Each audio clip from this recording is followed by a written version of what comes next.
Welcome back to Talking Shop. I am your host, Brandon Bombardo. Today, we're going to dive into a topic that's on everyone's mind right now. It's a little bit of uncertainty. The world is unpredictable, whether it be supply chain, cost, customer demand, and really waiting until problems hit. It's really no longer an option, right? Right. Yeah. So, that's why we're thinking a little bit forward thinking today on CNC Shops, turning to AI, right? Let's talk about AI today and predictive tools to stay ahead. Don't worry, this isn't just about replacing people with robots. We're not going to talk about that today. Well, we will a little bit, but not all day. But it's about giving your shop a little bit of better visibility, smarter planning, and kind of a competitive edge, if you will. I think I should introduce you first, though, probably. Introduce the organization extraordinaire. I was wondering what you're going to come up with this week. Nick Peters. Hi. Hi. I had a lot of things to come up with this week, but I decided to play it safe this week. Yeah, smart. The opening says tackling something, right? I don't remember what it says. Tackling the world of CNC. Yeah. You think we could somehow teach the Vikings how to tackle a running back? That would be sweet. We were terrible this week. I don't even want to talk about it. No. Hey, real question though about football. On to next week. No, real question about football. Do you think JJ McCarthy's really hurt? Do you think that was him getting benched and them saving face? No, because it was a cheap, dirty tackle. Same thing that hurt Jaden Williams or Jaden Daniels.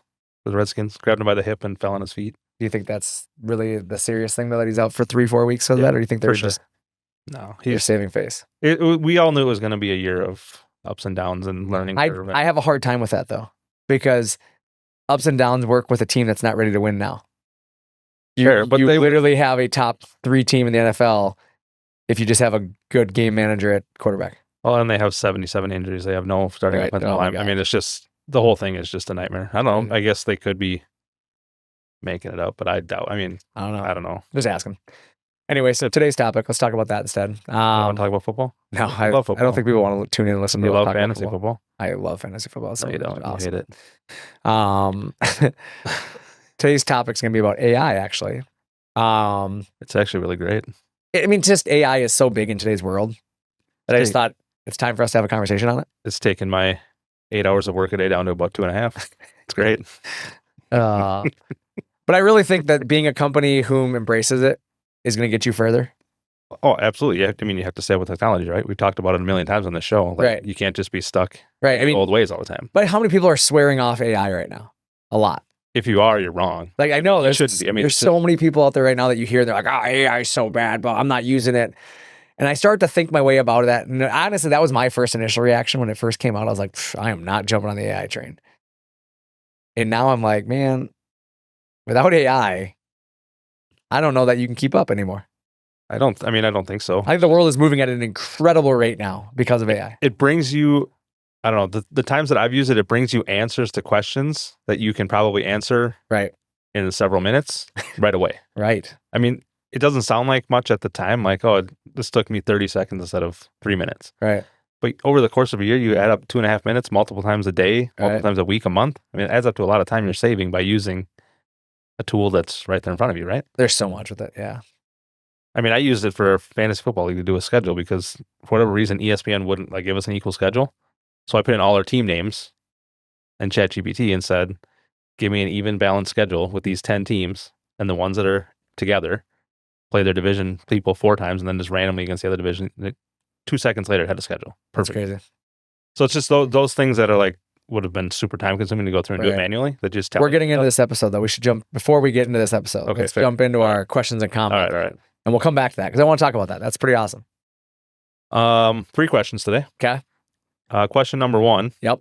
Regarding the die wall video. Yep. Are there resources to buy these vectors, or have plans engineered according to the plans? Okay. Does that make sense to you? Yeah, it does actually. I felt like I read that way wrong, but no, I think I know what you're saying with it. So we don't offer any CAD design services. So when they're talking about engineering something to a plan, we don't do anything with services on that. So we solely focus on production of incredible machines, incredible American-made machines, and supporting our clients. And really, when we say supporting our customers, it's supporting the operation of their equipment, right? We're not here to design your work. When it comes to custom design, There are a lot of places though, especially speaking of AI, right? That's- Like there's a lot of places now that you can create and purchase files online, right? But also like, I don't know if you've heard of it. Have you heard of Fiverr before? Yeah. Fiverr. It's a great website to hire contractors, and specifically like that specialize in the trade you're looking for, you know, whether it be web design, whether it be photo editing, you know, whatever. Like there's so many different things that you can do now with Fiverr that getting files created and, you know, some of that CAD stuff, like it's out there. You just got to find the right person that you want to trust, and it's affordable. So it's a good way to go. I like it. Number 2. Yeah. Regarding the EVA foam video, how do we synchronize this program with the CNC? I'm assuming when they say synchronize the program, they're talking about that tracing that we did. Yes.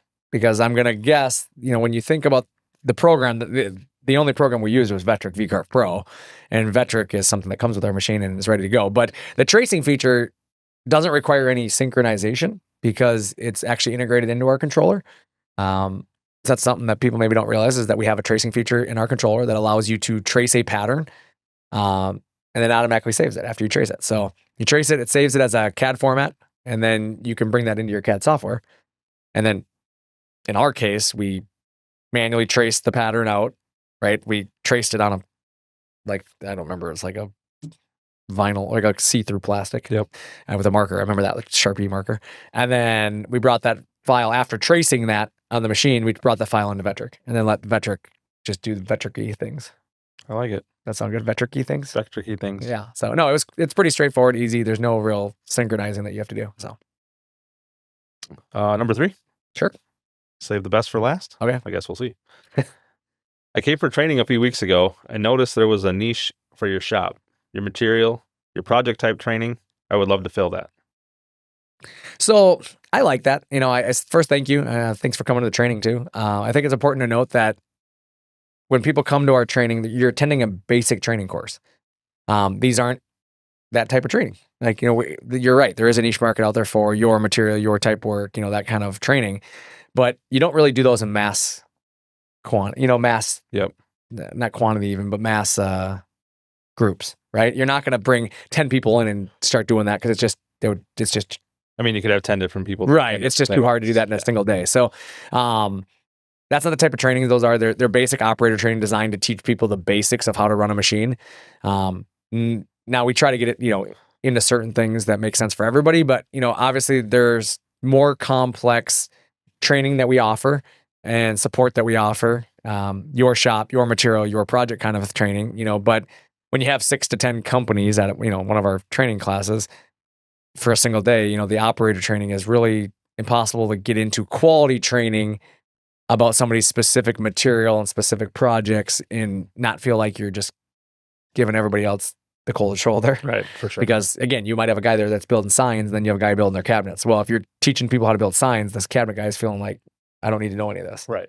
So, so that, you know, we do offer, I mean, for that reason is why we do offer some more complex and dedicated training solutions, including private training here at ShopSabre, private training at your facility. And that's where most people do that. When it's your material, your projects, you're like, we'll come there and just do projects with you on your shop. So that is there, that, you know, it is a niche market and something we actually have really talented trainers that fill that gap. So we don't outsource a lot of our training or needs at all. So that's what I know. All right. That's all I got. Well, there we go. So the rest is up to you. The rest is up to me. Perfect. Let's jump into AI. Let's talk about AI for a second here. Okay. So I first off want to say, how did we get here, right? Like, let's talk about that. I started off this episode by talking about uncertainty, right? And I think we got to talk about uncertainty because, like, I feel like uncertainty is kind of the new normal. Am I wrong? I don't think so. Because, like, maybe it's just because I'm getting older and I'm becoming more aware of the world. But when I was younger, I don't remember being so uncertain about things, right? I didn't really worry about a lot of stuff. Like, and maybe, again, it's me being older, but I just feel like the world itself, like, I think about growing up and I didn't really know what was going on in the town next to us unless somebody ran over and said, "Did you hear what little Johnny did?" And then it was just all hearsay. Yeah. I think it's just kind of the world we live in now, right? Where information is so easily accessible and like almost immediately out there for everybody to see. And that's kind of what I'm saying is that, like, yeah, the information superhighway is so big now, like, you know, between cell phones and texting and video. I mean, how many times kids have their phones out recording everything? Oh, yeah, everything. You know, and you think about every moment anywhere is caught on camera or video somewhere. I couldn't imagine being somebody famous nowadays. Like I would never want to be because it's your whole life is on record. But the uncertainty is becoming the new normal because like we just are used to supply chain disruptions. Like, it's just it ebbs and flows. Who's being disrupted is just what changes, right? But there's always a disruption of some sort. Pricing fluctuation, right? Like there's material costs are just, I feel like always on the rise. Whether you're looking at steel, aluminum, plastics, wood, like all your material costs don't seem to ever go down anymore. No, right? not very often. I feel like the customer demand is on the rise. Like, you know, it's very, I guess, up and down. But you know, like certain times of year, you know, you're busier than others is what I mean by up and down. But like the challenges, they're not going away. Like you're constantly facing, I need this now mentality, right? I think patience have ran out. And I think that just, again, goes back to the fact that everything is always so readily available right at your fingertips. Right. People just don't have the patience to wait for things anymore. Well, I just think, yeah, exactly. I think like it's just becoming an everyday part of life. And the truth is shops that are reacting late are getting left behind. And I think you see that a lot in today's world is where shops are struggling as the ones that don't have the ability to forecast as well. Right. And it's tough. I mean, it's tough to continue to try to catch up, right? Right. I mean, I think when you think of like, let's talk about predictive tools, right? I think predictive tools change that. And instead of asking, what do we do now that we're stuck, right? We run out of something or whatever, you know, you start asking, what do we do today to prevent us from getting stuck tomorrow? And so it's like, even from us, like we have ERP software here at ShopSabre. And that ERP software tracks inventory, right? And it has, you know, min-max things in it. And it allows us to forecast out and try to stay ahead. You know, nothing's perfect. Let me start off there. Like, you know, like anybody, we run into unexpected supply chain issues where we're forecasting, we order, the order just doesn't get fulfilled, right? That can happen. But like, we try to prevent being stuck tomorrow by forecasting out and using predictive, you know, things like looking at current run rates and looking at past run rates for this time period we're approaching. But it's still all very unpredictable, right? I mean, right. You could get an unexpected run on a certain line of machine or right. a certain cabinet you're making or whatever it might be that you didn't expect. And I mean, what do? You just have to make the best of it, right? And hope that you can get the things in a timely manner. I think the big thing there, though, is it's important to be planning for the future versus reactive to the past, right? Sure. Like something that happens and then trying to figure it out. You know, when you consider the road to success and what that looks like in your business, those who plan, even if the plan has to change, right? I think that's the biggest thing is that you're going to be better off than someone who's never considered the next steps, right? Sure. Or never taken a look at where they're going next. And until that next step's taken, then they're like, oh, now I got to do that. Like, I think somebody I was talking to recently just made a comment that I loved. And he said, you have to forecast. Even if the forecast is going to be wrong immediately, you have to forecast. Yep. And it's like, there's some truth to that because if you're doing zero forecasting, how do you have any visibility? Well, then you don't for sure. Right. And so I think try. Yeah, like, you know, I think that's something that every company can do better of. It's just trying to forecast where you're going. I think especially smaller businesses, mom and pop shops, right? And, you know, 1, 2 man, 3 man shops, you know, dad and his kids, whatever. They don't do a lot of forecasting because they're just out there just trying to do everything they can. And they're just kind of stuck in their normal routine, right? And just kind of. I just don't think people know how to. And they just don't. They don't track it enough. They don't. There's not enough data to track it, right? And so, I think when we look at CNC, let's talk about that. What does predictive tooling look like, or predictive tools look like in CNC?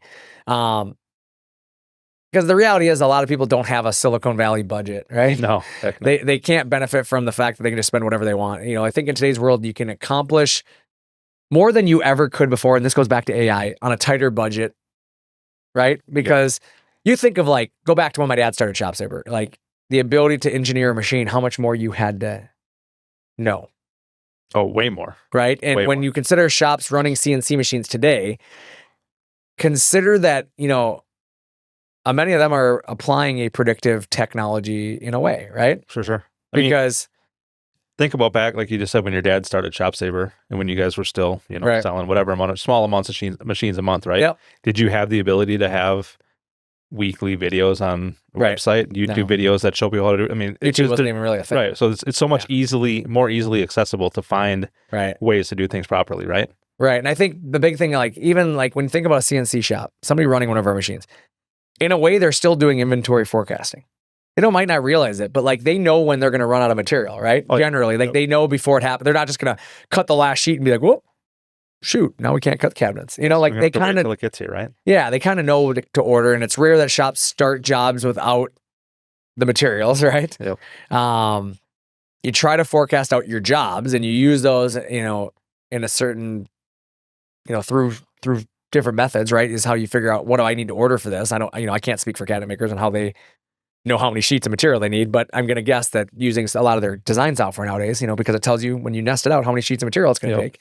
So hopefully you haven't waited until you're ready to cut that thing. Correct. See if you have enough material. Right. And I think about like machine maintenance alerts.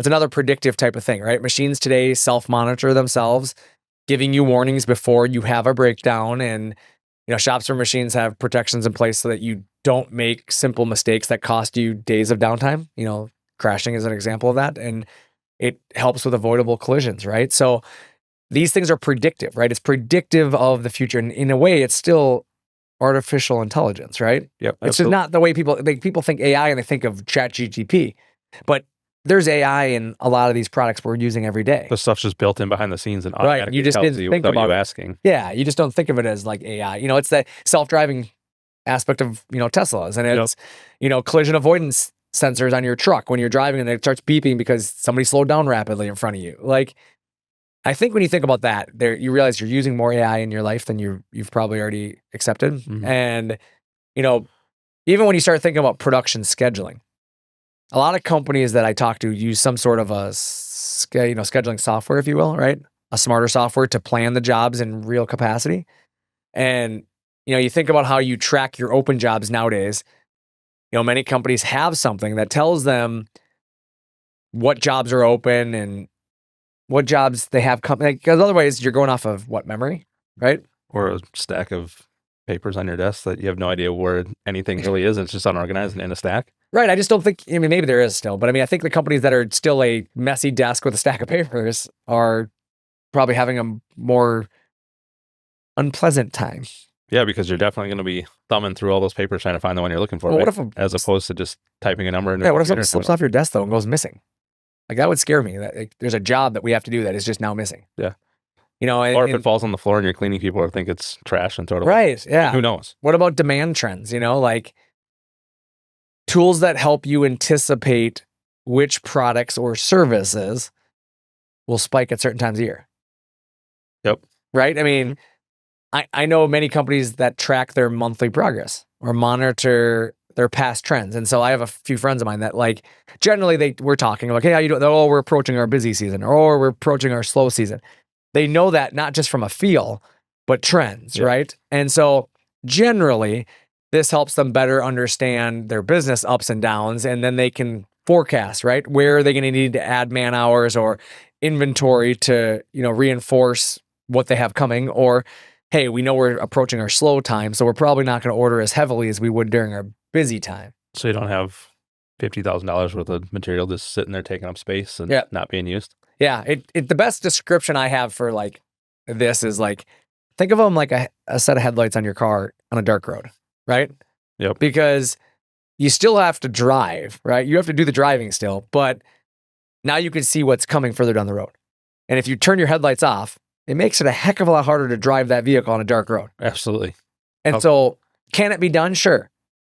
But like the car, if you drive too fast, you create a smaller window of visibility. Does that make sense? Absolutely. Yeah. Obviously, you're not going to be able to see what's far enough ahead of you to avoid it or stay on the road or avoid an animal. And think about that from your business standpoint. Like if you start driving too fast, right? You start growing faster, you start building your business faster than your headlights can see, or in your case, your tools around you that forecast, you can stunt your growth, right? Because you can quickly end up off the road.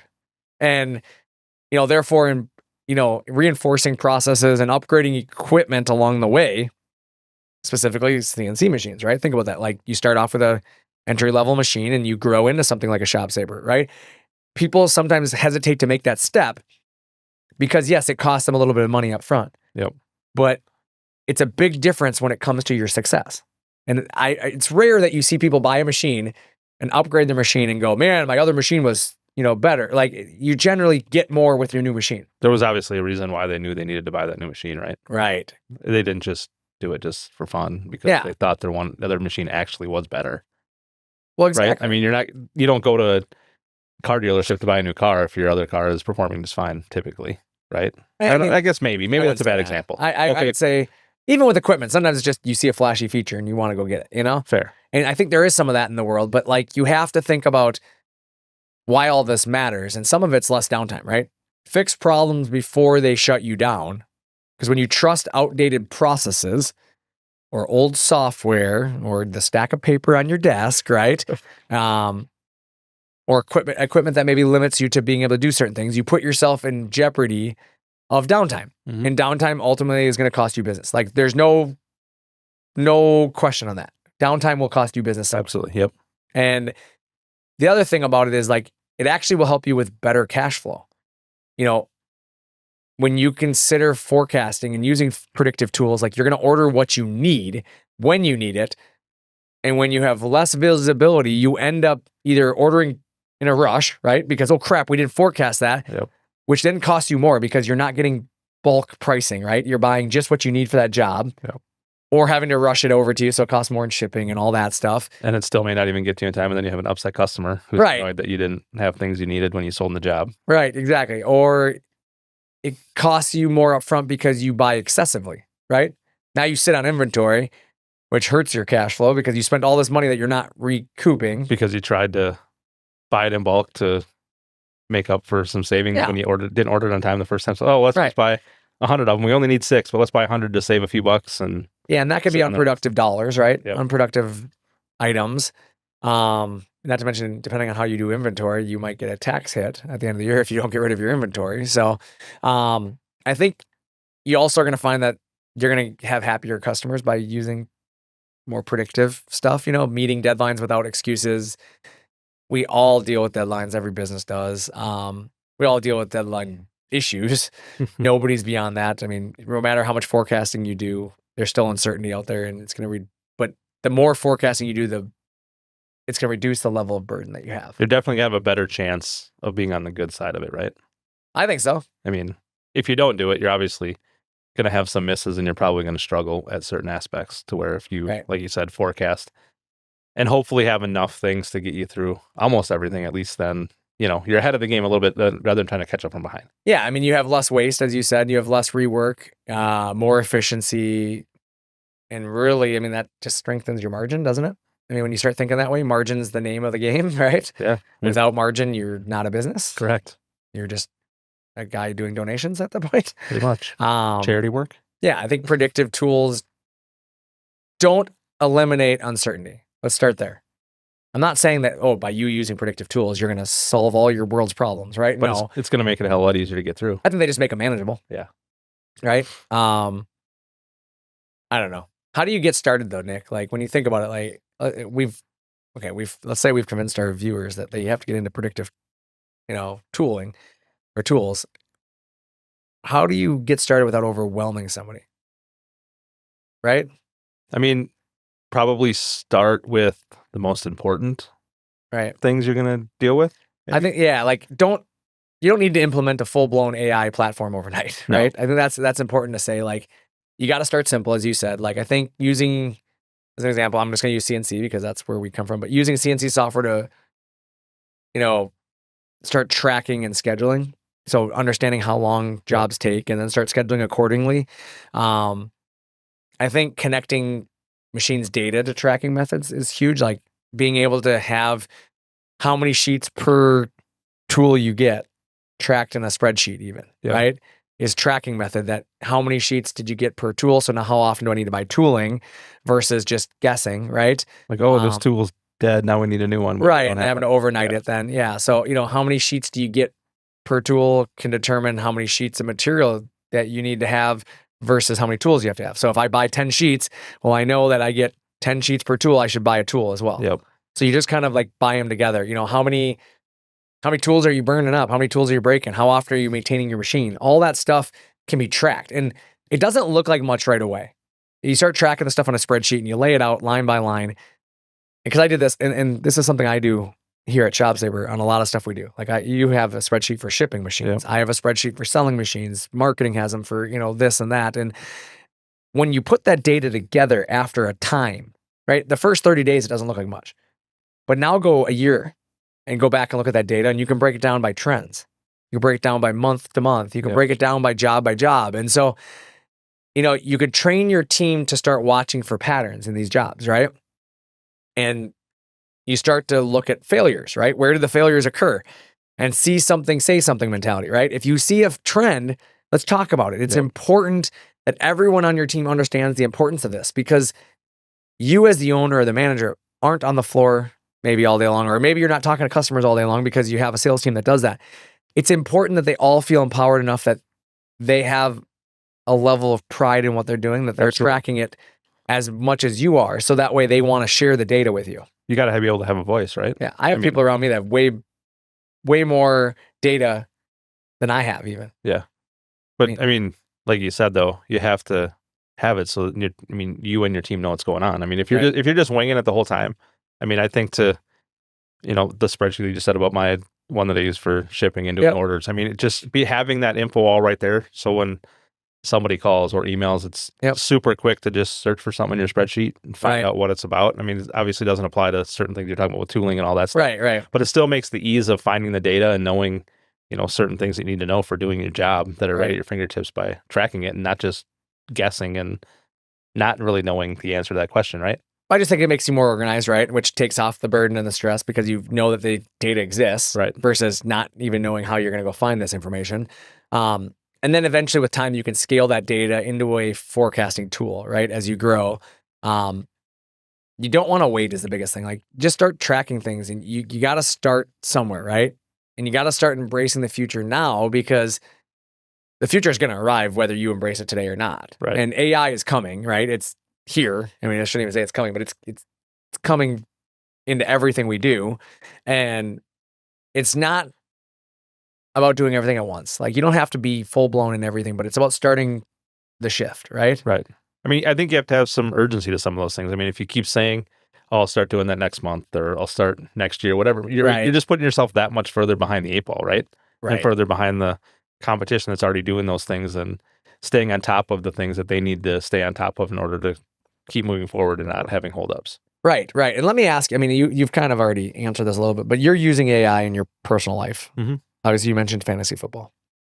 Like, I started using AI, believe it or not, for racing. And a lot of people don't realize that, but it's kind of cool to be able to put into AI ideas and concepts. And I'm like, hey, if I do this and this is my information, like I give it some of the specs, right? I give it some of the data that I've been accumulating over the years. And I say, what can I do to make the car do this instead? And it takes the data that I've already given it and it calculates and says, well, based on what trends exist in the data, the way to adjust this number seems to be directly related to this number, which means you got to do this over here. And it's been pretty amazing. And I think that even on top of that, like once it gives you that data, you can so you can copy and paste that out on a Word document. And then you can tell it, well, how about if we do this number instead of this number for one of the things above? And it redoes the whole thing and gives you another output of... something to compare to. Yeah. It's crazy how it can give you the one answer, and then it says, whatever, how else can I help you with this or whatever? And then you just put another term in there and it redoes the whole thing and gives you another... It's just, I don't know, it's fascinating how it can just kind of keep rolling itself and giving you different answers for what you tell it you want. Right. And I'm not saying, I'm not a huge fan of where technology has gone and some of this stuff, like I think it's taken away some of the critical thinking aspect of things. But the reality is, like, if you don't embrace it just because you don't like it, you're going to end up the one falling behind, because everybody else who doesn't care about the critical thinking aspect of it, they're going to do it anyways. I think if anything, it gives you a real good starting point for a lot of things, right? I think what you get, like, by having some level of intelligence coming into it, like, people can fake things with AI, But it's very you can tell when noticeable. people do it. It's noticeable, but also it's one thing when you type something into AI and AI generates this thing, and then you have a conversation with somebody and they don't talk that way. Right. And you're like, oh, they must have written that in AI. Right. Yeah, or yep. you can definitely feel the difference. If you don't know the information to put into it, you know, especially in your business, maybe you're talking about cabinet makers here. If you don't really know how to build cabinets and do things like the old school mentality ways, right? It's probably a lot harder to put the data into it up front. Absolutely. So it's like you do have an upper hand by knowing how to do it old school, because by taking old school mentality and plugging it into new school technology, you can end up with a really powerful tool. Absolutely. Yep. And so like the big takeaway for me isn't about, the future isn't about waiting for your problems anymore. That's the biggest thing, right? It's about predicting them. And I think that's the big thing that you can take away from this whole thing, is that AI and predictive tools don't replace your judgment. They just enhance it. Yes. Like you as a business owner and you as the expert still are the ones inputting the data and asking the questions. But there's so many ways to use this technology around you to really bolster your business. And you have to have the thought process to say, hey, I'm going to start adopting this, right? Like you don't have to have an engineering degree to do engineering now. No. Like just use it as another tool, right? Arsenal to get things done. Like there's nothing's going to beat a person who's went to school for engineering, right?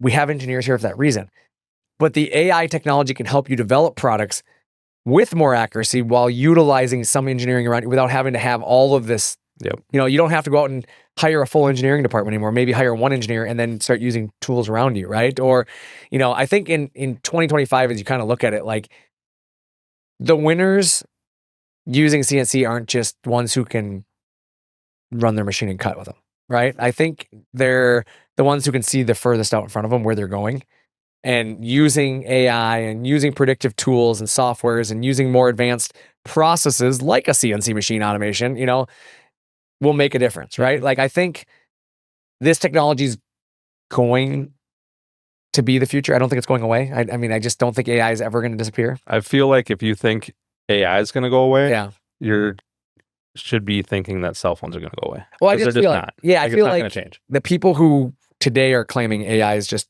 temporary are the people who would have said the internet was temporary when it first came out, right? And it's just, this is the next generation of I mean, like, something this innovative, and this is the internet of today. Yep. Right? It just is. And you have to, I don't know, this technology is something you should embrace a little bit today, right? And I think if you watch those who pull away from it versus those who embrace it, you're going to see two different levels of business. Yep. It might work for a little while. Right.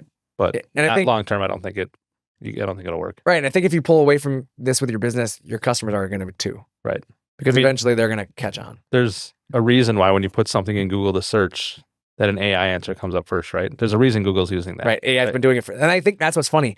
Google's been using this for years. Right. Because you used to go to Google, remember, and you get the little one-line answer and everybody just relies on that answer. Yep. It was just Google's AI going through its own page and finding the common answer and then providing you one common answer. It just does it in one millionth of a second. Right. It gives you the answer. Which I think is funny because it just takes the research out of it. Right. So really, for me, that's kind of today's thing. It's just like understanding AI and realizing it's here. And again, I didn't probably teach you anything about AI, right? But I think you just got to like enhance, you got to enhance it. You got to use it. You got to try it, whatever. I don't know. My motivational quote kind of fit along with this, and that's what I want to jump into because it was about every day is a chance to be better. And it's that simple. Like I don't have any other fancy motivational quote. It's just every day is a chance to be better. And to me, this is a great way to be better. Just learning new skills, right? Yep. Learning how to use certain tools around you, taking your business to the next level, figuring out the companies out there that still manually cutting. You think about all those companies still manually cutting. With the power of CNC automation today, it's like that is the AI of what you're doing. Yep. It's time to embrace it because it's there. Like software's so easy nowadays and machines are easy enough to run. Like, again, I think about, it goes back to that episode that we did on like people having to have people come on site and teach them how to run machines and install them. And it just feels so outdated. It feels so Google circa 2005. Yep. AOL dial-up. You're like, literally, that's how it feels. Like you got to buy a machine in today's world and then have somebody come out and help you with it. Like it's too hard. Simple as that. Like Yeah. AI, technology, all the software is so easy nowadays. Like every day's a chance to be better. It's time to be better. Just remember, we all thought the old Jetsons cartoon back in the day was just make believe and Right. nothing that was ever going to happen. Now everything they did 25 years, 30 years ago. We don't I have think flying can cars still. Give it time. We don't have flying cars. 10 years from now, we will. I don't know. Okay, 20. 10 years? Okay, 20. We'll have flying cars before you and I die. I don't know. You think so? Absolutely. You think 20 years ago, do you think we'd have driving cars? Self-driving cars? Yeah. No. Oh. I do not. So when we're sitting here doing episode 1236 in the year 2046, and there's flying cars, remember episode 217? When the Vikings are still trying to get to the Super Bowl. Come on, man. Just saying. We got Carson Wentz this week, man. Carson Wentz, my man. Oh, homeboy. Yeah, he's got Super Bowl So- experience. I think they should just play Max Brosmer and let him tear the league. No. Why not? He's going to be JJ McCarthy 2.0. Well, then Carson Wentz will come in and save the day like he did for Philadelphia in week 8 and take us to the Super Bowl. No, not in the NFC North, they're not. The Bears are trash. Okay.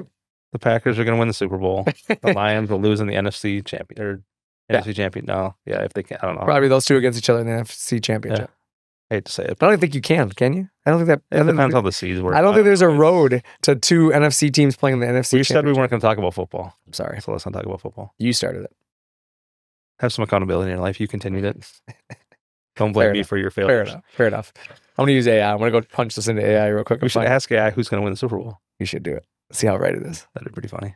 We're on it. We're going to AI who.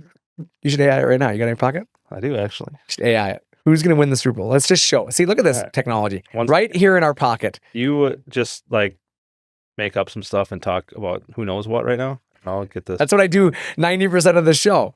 I make up stuff and talk about who knows what. You've literally just, that should be our product description.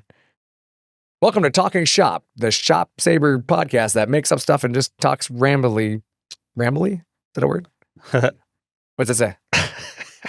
I don't know who will win the Super Bowl Oh, in 2026. Nobody can reliably predict that ahead of time, but I can tell you who the favorites look like and who experts are talking about if you want. I can also give you my own pick based on current info. yes. Give me your own pick. My prediction, if I had to pick one, I'd lean towards the Baltimore Ravens, and here's why. They've got a strong core, especially with Lamar Jackson. All right. You've lost me already. I don't need to They hear can the stay result. healthy. If they can stay healthy and get over some playoff hurdles, which have tripped them up before. And it says the All right, Eagles, enough, the Eagles enough. are strong and defending champs, which always makes repeat attempts a challenge. The Bills have been close, but need everything to fall just right. The Chiefs are dangerous, but in a crowded field, they have more variables at risk. There it is, folks. AI. Wrong. AI's wrong. So We should just probably scrap AI and chat. scrap AI. Let's go back They to no idea what they're talking about. Let's get pieces of paper on our desk. Let's go back. So on I'd that note, say we're done. Packers, Ravens, and the Packers win. Get out of here. I'm not even going to predict it. So obviously, I'm going to Chicken. focus on business, not sports. So Come on. hopefully today you learned a little bit of something somewhere. Hopefully you just kind of think outside the box a little bit and nothing else. Give yourself a chance to embrace the future. Obviously, we'll be back with another episode next week. As always, thanks for tuning in to Talking Shop with ShopSabre. I'm Brandon. And I'm Nick. Until next time, keep improving, keep moving, and keep pushing yourself to the next level. Thanks again.